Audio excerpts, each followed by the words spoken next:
Salut, je suis Jonathan et avec Anthony Cyril, on s'est donné un challenge, c'est de réaliser un kata pour permettre à l'un à l'autre de voir comment on travaille.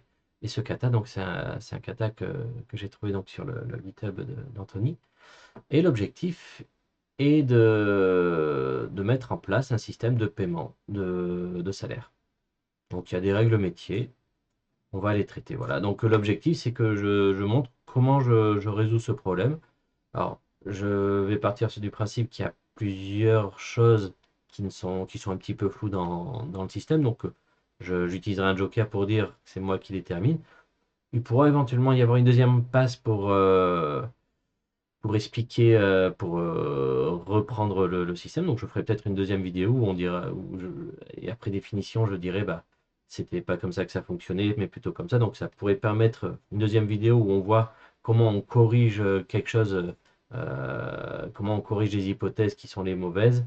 Euh, donc voilà. Donc je me suis mis en place un petit environnement tout simple. Donc je vais rester vraiment sur des use cases. Je vais mettre en place une archi hexagonale. Euh, je vais peut-être faire plusieurs vidéos. Je ne sais pas si j'aurai le temps de faire tout le fonctionnement qui est décrit ici. Mais en tout cas, je vais essayer de montrer euh, comment je fonctionne, les différents patterns que j'utilise, mon process. Donc, surtout le test driven development, je vais essayer vraiment de montrer mon état de l'art sur cet exercice qui est assez proche de la réalité. Voilà, eh bien, je vais commencer. Donc, si jamais il y a des questions, vous pourrez me les poser à l'issue de la vidéo. J'y répondrai avec grand plaisir. Voilà. Alors, l'objectif, donc, c'est de faire un calcul de paye. Donc, il y a certains points qui sont intéressants.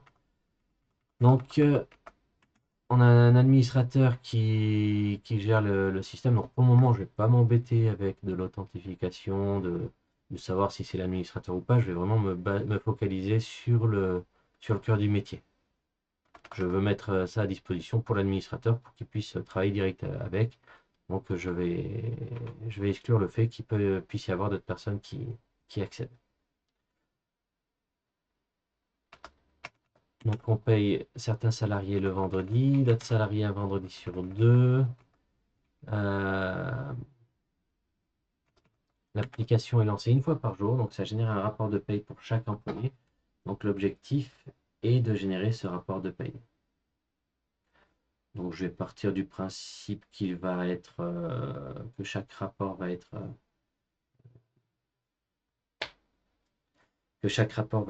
être persisté quelque part. Donc je vais générer ce rapport et je vais sous-entendre qu'il y a un deuxième, qu'il y a possibilité d'aller voir les rapports qui ont été générés. Comme ça permet de mettre en évidence une petite archi hexagonale euh, qui permet de voir le système. Allez, c'est parti. Alors, donc déjà, je vais partir, je vais me faire une test list. Donc ça peut être de l'example mapping, mais là, je vais partir tout simplement sur une to-do et je reviendrai plusieurs fois sur ça pour voir s'il y a des points qui sont intéressants. Donc l'application peut être lancée tous les jours.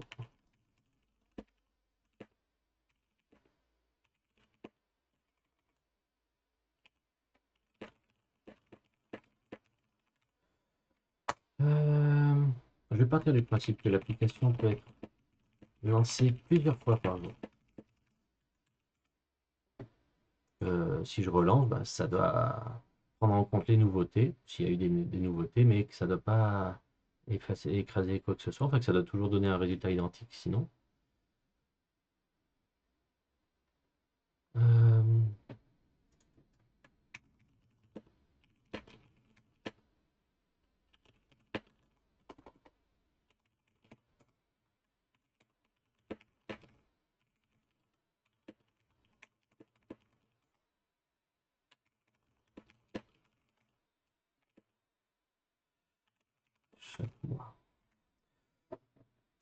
Donc, en gros, je constate donc ceux qui sont payés chaque vendredi, donc c'est taux horaire. Donc, je vais mettre à jour ça.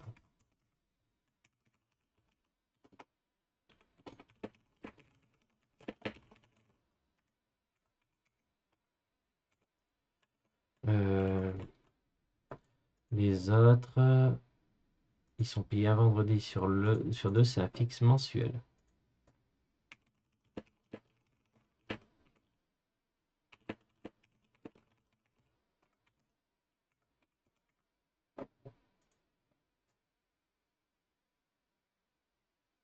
Et les autres, ah oui, non, je me suis trompé, donc ça c'est paiement des salariés par mois, c'est plus logique. Et paiement à la commission,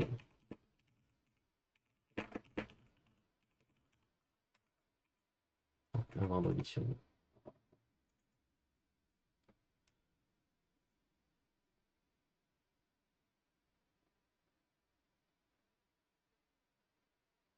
Donc, ça doit lancer, je pense, automatiquement le paiement.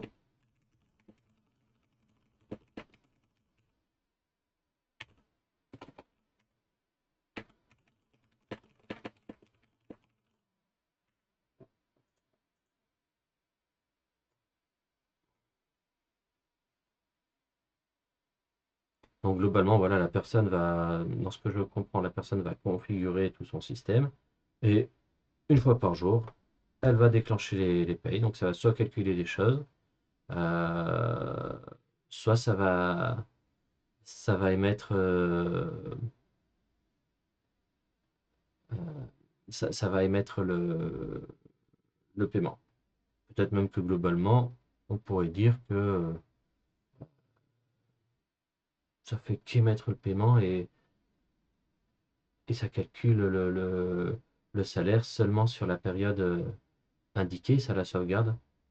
Ça pourrait être une alternative qui m'irait bien.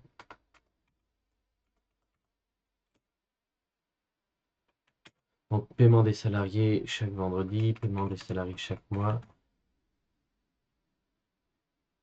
Eh bien, qu'est-ce qui...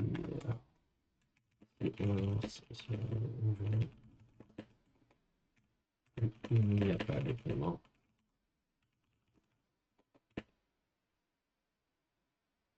Ouais, je vais proposer qu'on affiche non,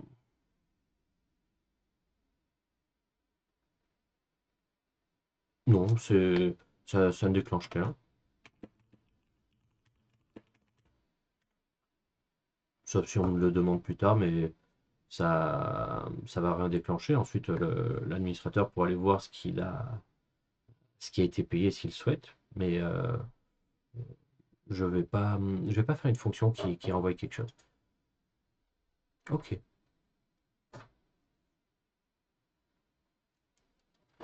Et ben c'est parti. Allez, donc je vais avoir ma to-do. Donc globalement, il n'y a pas de salarié, on ne fait rien. Il n'y a pas de salaire à payer le jour J, on ne fait rien. Voilà, on va partir du principe que c'est forcément lancé chaque jour. Comme ça, si jamais j'ai... Ça, c'est une fonctionnalité que je rajouterai plus tard. Si le vendredi, je ne lance pas et que je lance le samedi, ça ne va pas déclencher de paiement de salaire parce qu'on ne l'a pas fait. Et ça peut être éventuellement une fonctionnalité qu'on développerait plus tard. Mais pour le moment, elle est pas... Elle nous ferait perdre du temps. Donc, je vais me focaliser vraiment sur le fait de payer les jours J, enfin chaque bon jour.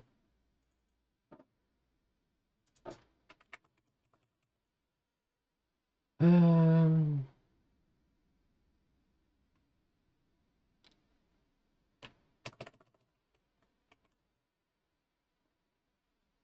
donc, globalement, donc, je vais avoir un test.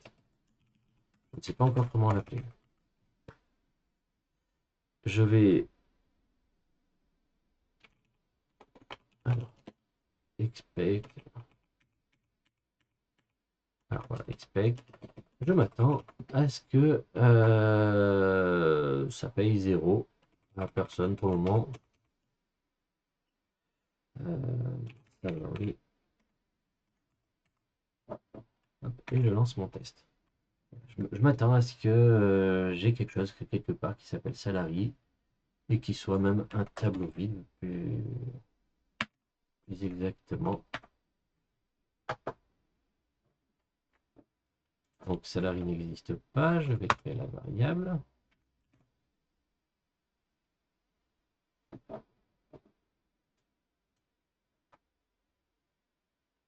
Donc bah, les salaires que je veux recevoir, c'est ça.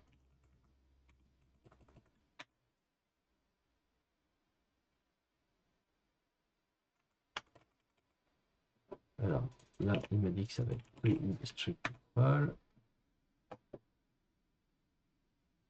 Voilà, j'ai deux tests. Et bon, j'ai un petit problème dans mon paramétrage. Bon, tant pis, je vais avoir mes tests JS qui vont se lancer en parallèle, j'ai l'impression.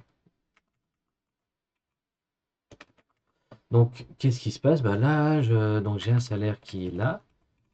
Ça, globalement, bah, c'est ce qui va être persisté. Je vérifie quoi? Je vérifie que les salaires sont calculés. euh, et je vais vérifier aussi, je vérifierai aussi en parallèle que ça se déclenche. Donc, je vais avoir mon set.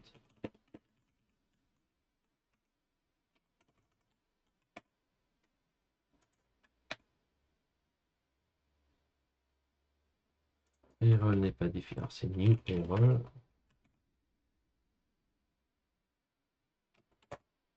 Create class payroll. Hop.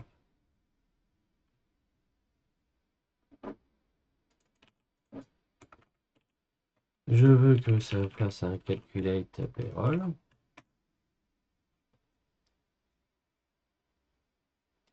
Bon, ça n'existe pas. Je crée la méthode. Donc là, j'essaie de designer un petit peu mon code pour voir comment ça fonctionne. Et donc, là, salary, en fait, je m'attends à ce que ce soit un repository qui contienne ça. Donc, globalement, j'aimerais bien avoir quelque chose comme ça, .payroll repository.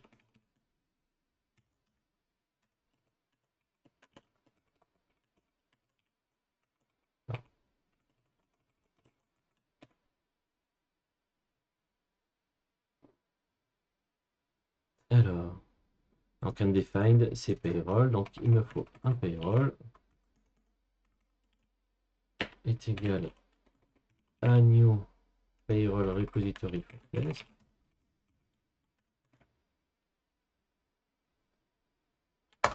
Donc, je crée la classe payroll for test. Donc voilà. Donc maintenant, je veux supprimer ça. Donc globalement, quand je veux calculer mes éléments de salaire, hop, je veux supprimer ça. Donc là, mon test échoue et je vais devoir le mettre ici.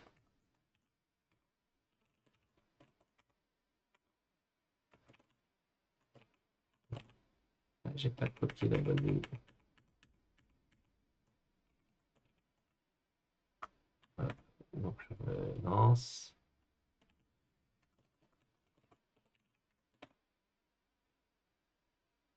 Ok, je passe au vert.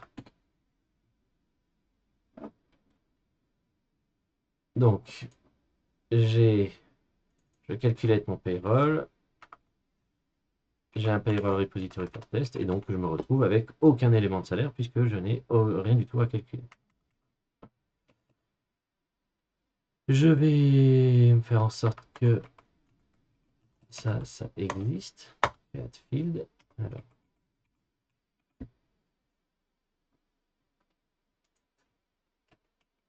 et là, on va le renommer en payroll.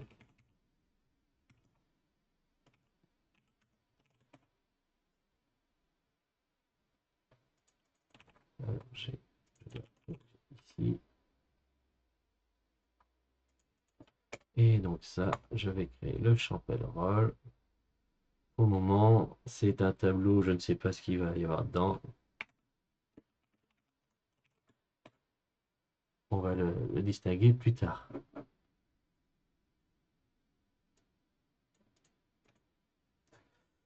Ok, donc je calcule avec mon payroll.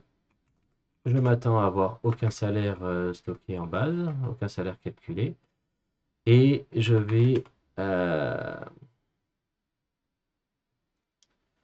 donc je vais faire disparaître cette ligne. Donc là, globalement, je fais un extract variable. Payroll repository.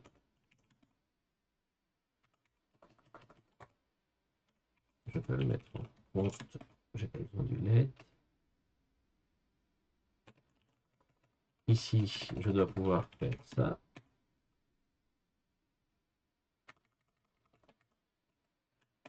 Et maintenant, je ne veux plus faire cette ligne. Je peux la faire dans le constructeur.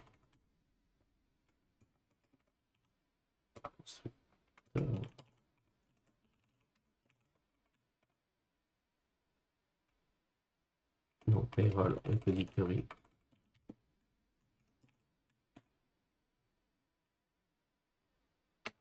Et il me manque ici.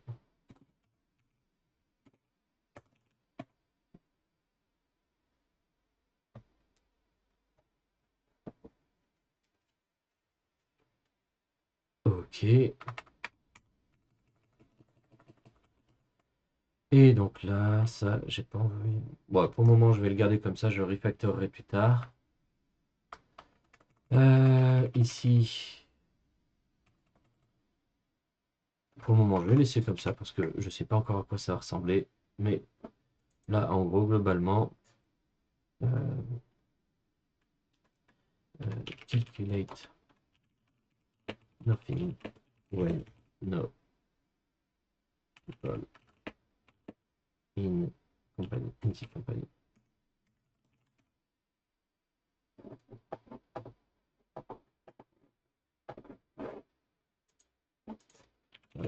On va sauvegarder ça. J'ai vite fait mon bitinite. C'est juste un exercice, donc je ne vais pas forcément faire dans l'état de l'art. Oh mon Dieu.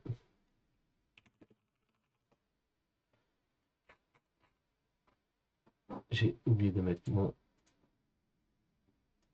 Gitinior.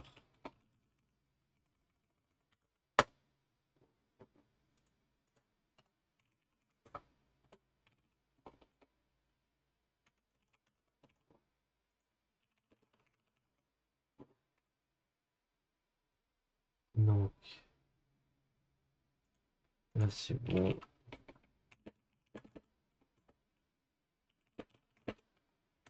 Tirer M.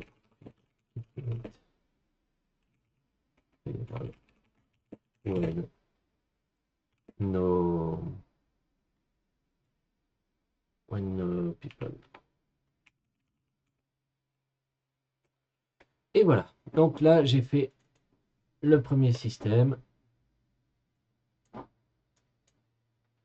Donc je peux calculer un payroll quand il y a quelqu'un, il y a personne. Maintenant, on va partir du principe que je vais... Alors, il n'y a pas de salarié, on ne fait rien. Hop, ça c'est fait.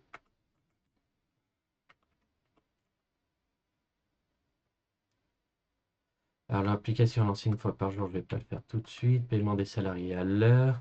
Paiement des salariés chaque vendredi. Paiement des salariés avec un fixe mensuel. Oui, je peux partir sur ça.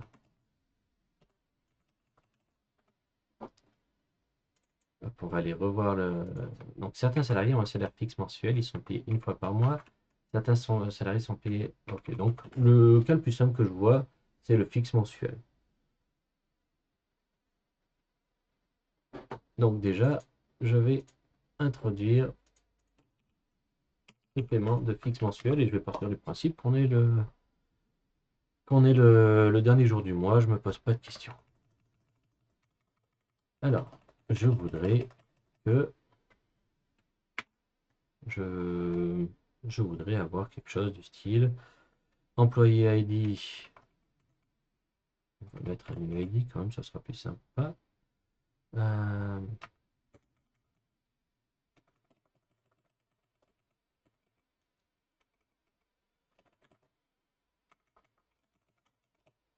je rajouterai l'ID après.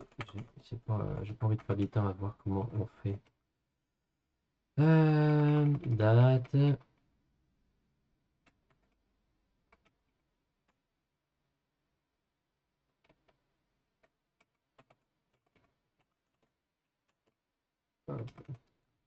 Donc, on va mettre un name. John Doe. Il est payé donc le 1er janvier 2023. Donc, non, ça m'intéresse pas. On va dire qu'il est payé le 31 janvier 2023. Et il est payé à 1500.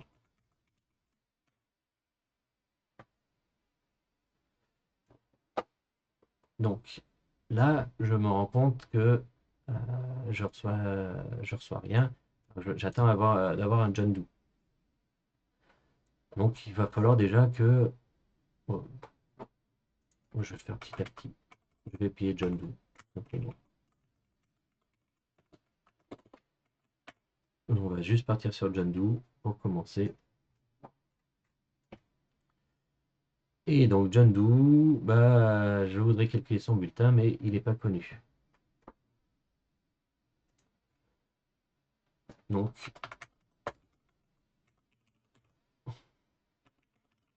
people est égal à John Doe.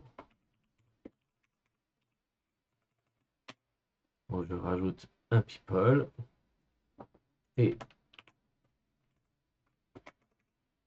if list.people est égal à John Doe, hop, je m'attends à voir ça. Sinon,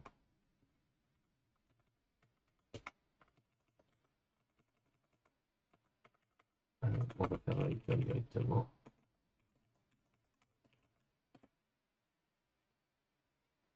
Ok, donc ça marche. Donc j'ai trouvé l'endroit où il fallait faire le code. Donc je peux mettre un John Doe.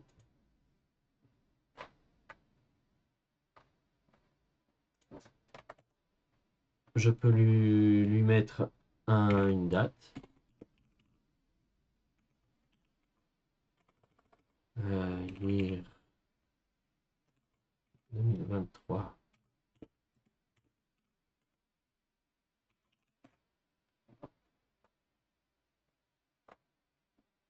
Donc là, on rajoute la date.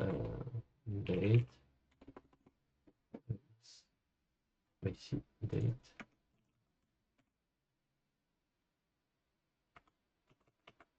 Et on va lui mettre un montant.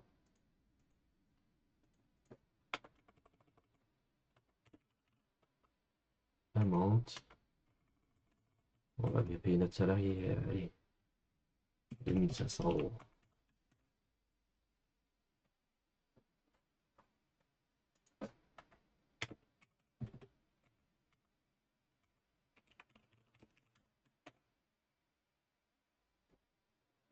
Ok. Alors, on va agrandir ça. La to do, je vais la fermer. Ok, donc j'ai John Doe.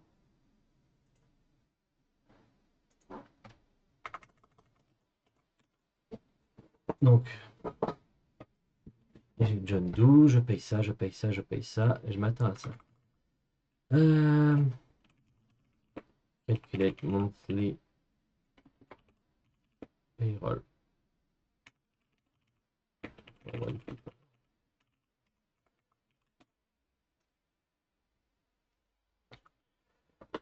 Donc, moi, ce que j'aimerais bien maintenant, c'est de pouvoir faire varier cet élément-là. Donc, j'aimerais pouvoir payer pour John Doe autre chose. Donc, on va partir sur des tests paramétrés.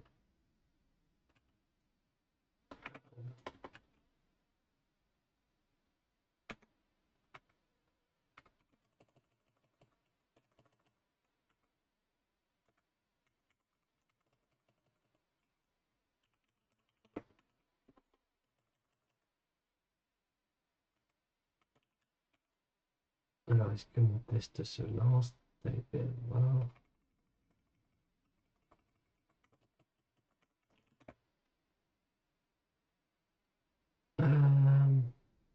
Je vais vite aller voir la syntaxe de it.each, je ne la connais pas par cœur.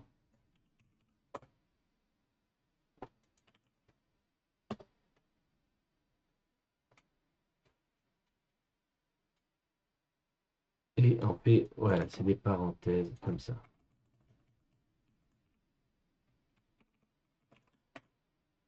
Là, mon test doit repasser.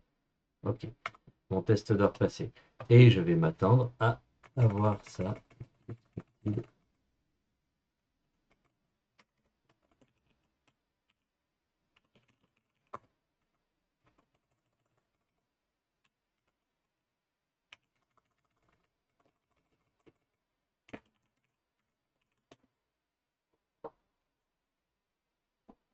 Hop, et là, on va se rajouter donc name string et donc là, je peux mettre ça comme ça. Mon test doit rester ouvert. Si je change la date, mon test doit échouer. Ok, donc je suis en place. On va reformater ça.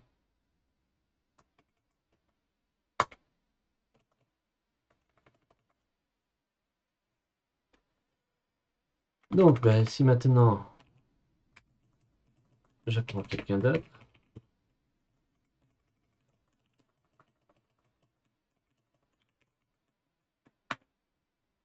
j'ai oublié une virgule.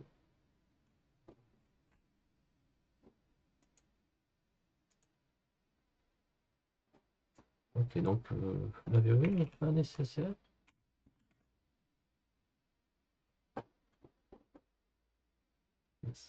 J'ai lancé le débugger, ça ralentit tout.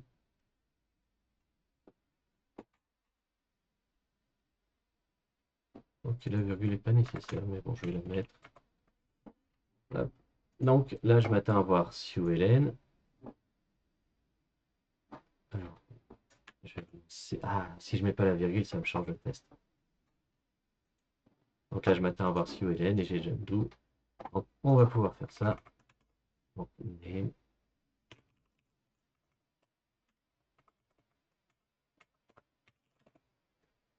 Mais ça, ce n'est pas suffisant.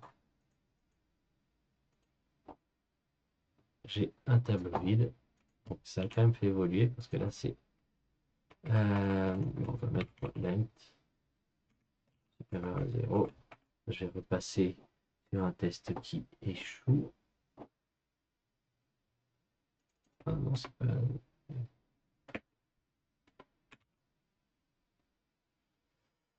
Ah bah oui, différent de chaîne vide, différent d'undefined.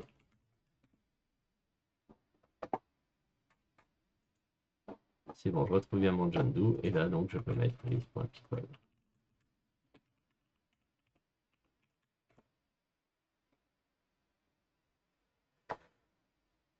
Ok.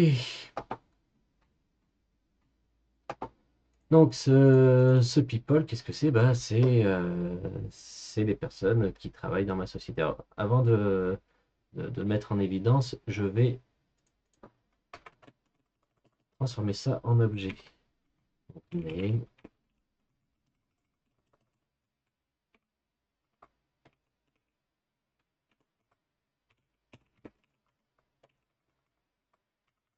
Et donc là, on va l'appeler people.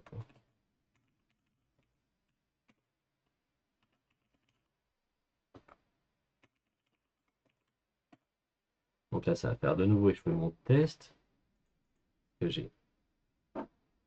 Oh, il a mis mon truc. Donc ici, on peut partir sur thispeople.name.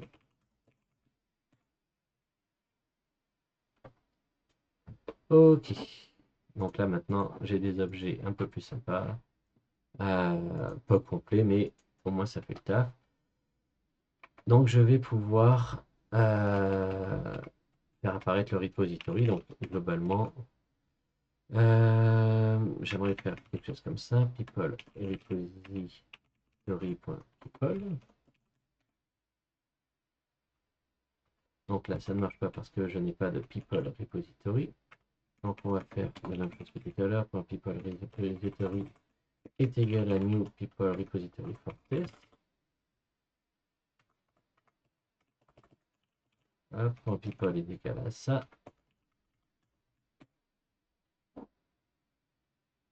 Donc ça n'existe pas, on va le créer.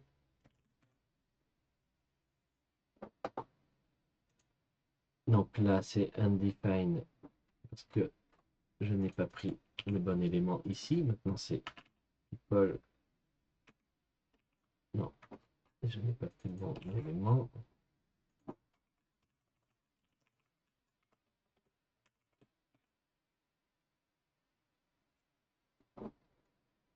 C'est à la ligne ici. Donc.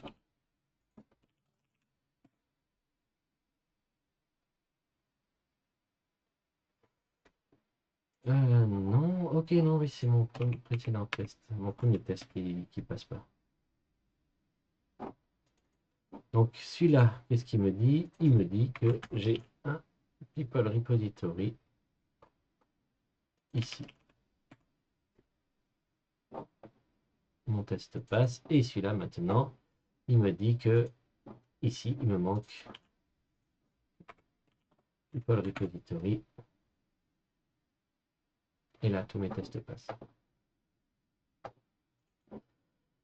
Donc, people repository n'existe pas, donc on va le créer. Hop. People n'existe pas.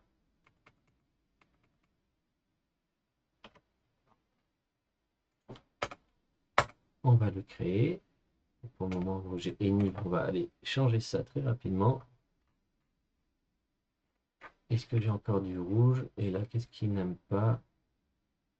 Ok, donc on va aller le retravailler un petit peu. D'abord, bah, j'aimerais bien extraire ça.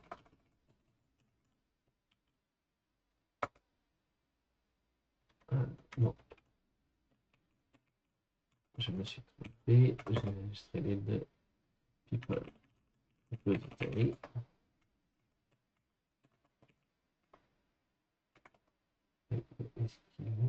Ah, je l'ai créé au mauvais endroit pour le moment. Je ne veux pas.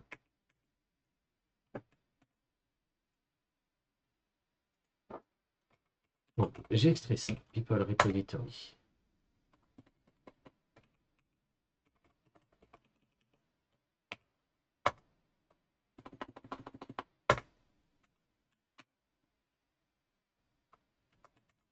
Je le mets ici. Je convertis en const. Je vais supprimer cette ligne, ça va tout casser. Je vais la ligne, c'est je la coupe. J'ai besoin de ça.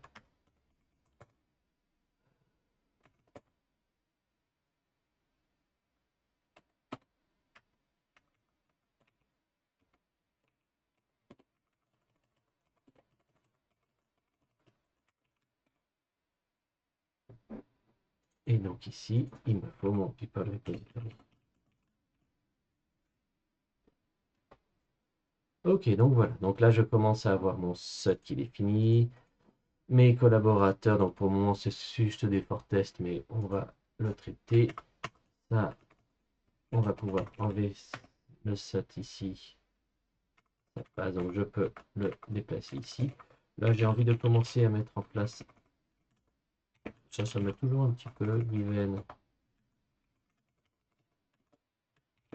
when given.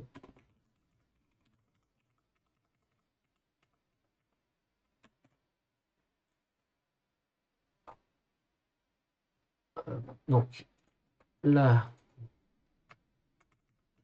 je vais définir mon set. Donc,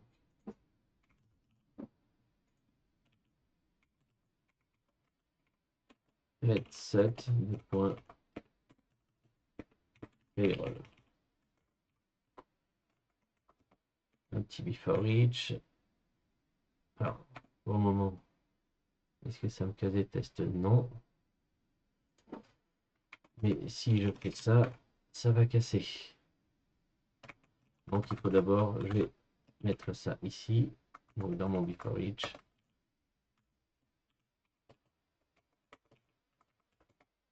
Il va me falloir un let payroll repository. Ici, je peux normalement supprimer ça.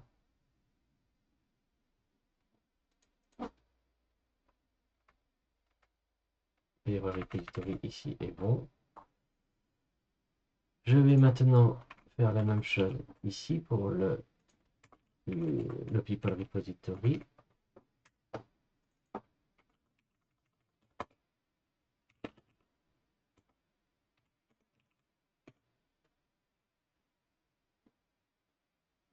Donc je peux enlever ici, je peux mettre people repository, ça doit rien casser. Je peux supprimer ça, ça doit rien casser.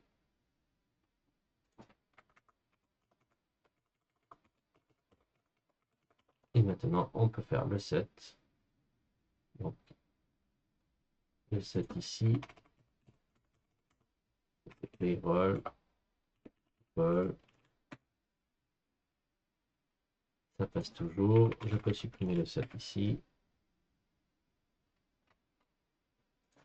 Et je peux supprimer le set ici. Even.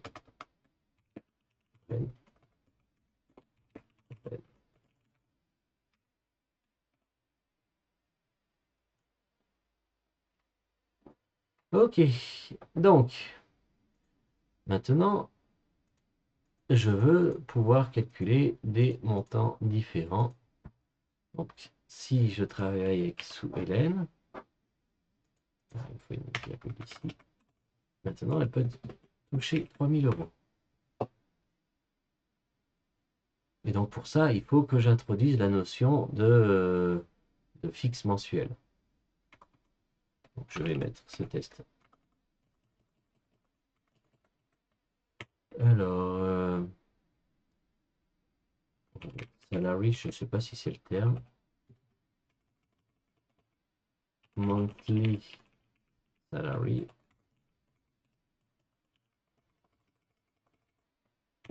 Monthly salary. Et maintenant, si je mets un monthly salary de 3000, donc mon test va échouer.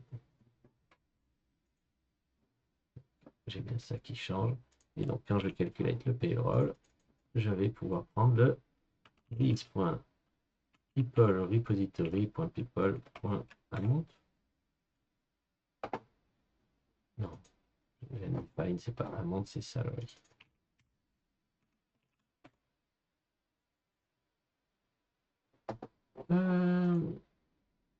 C'est toujours pas ça, c'est quoi? C'est monthly salary.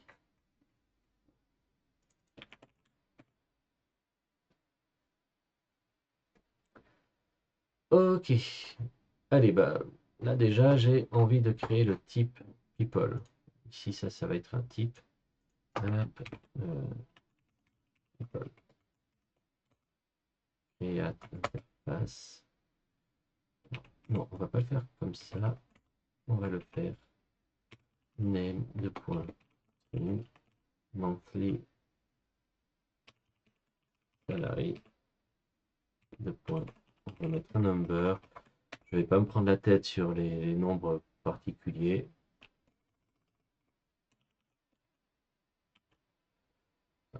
Et j'ai extrait un type people qui se trouve ici.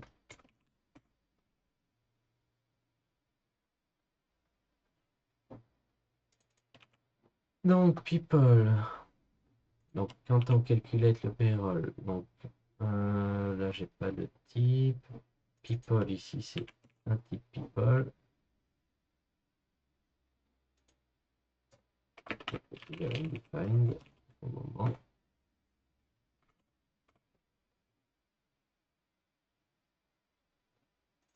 Ok, bon, on va ignorer ça pour le moment. C'est pas un problème qui me gêne beaucoup. Donc voilà.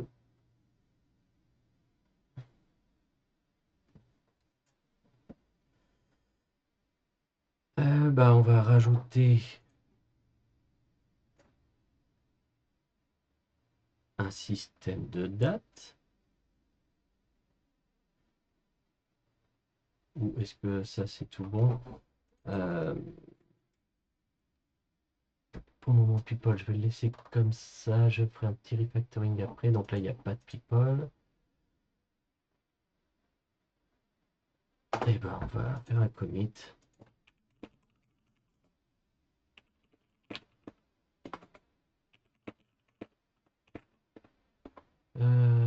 Fit calculate monthly salary.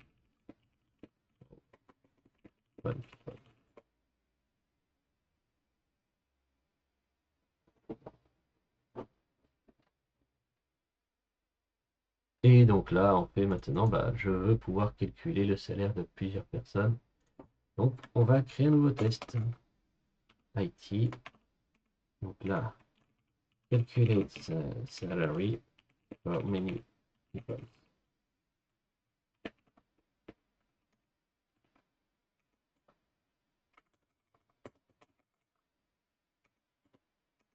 Even.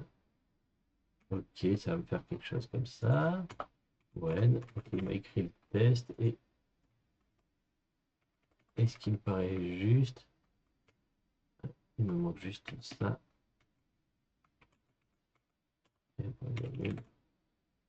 Le test doit échouer, mais au moins il se lance et il semble pas avoir de soucis. Donc people, j'aimerais bien que ce soit quelque chose plutôt comme ça.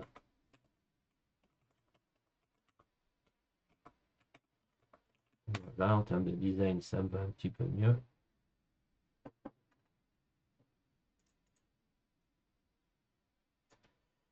Et donc là, bah, je calcule rien, mais ok, c'est tout bon.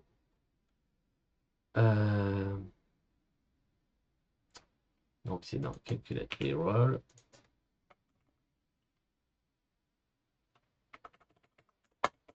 Donc if this.people.repository.length est supérieur est égal à 2.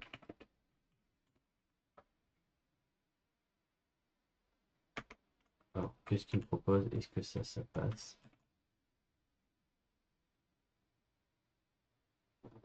Ça passe pas. Peut-être qu'il faut que je rajoute le return.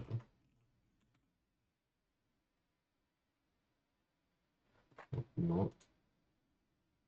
Il a undefined. Ah mais c'est people ici pour le length peut-être.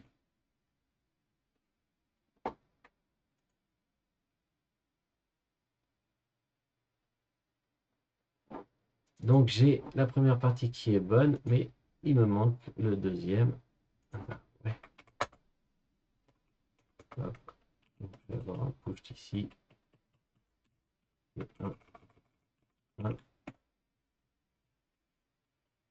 Et voilà, on passe au vert.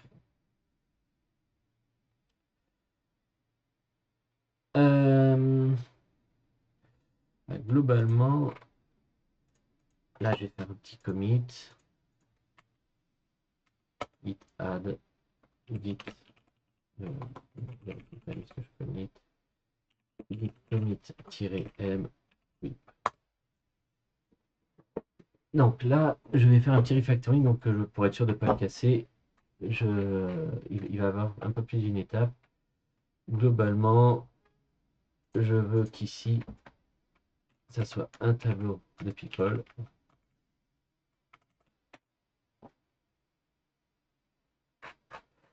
Et je veux faire ça ici.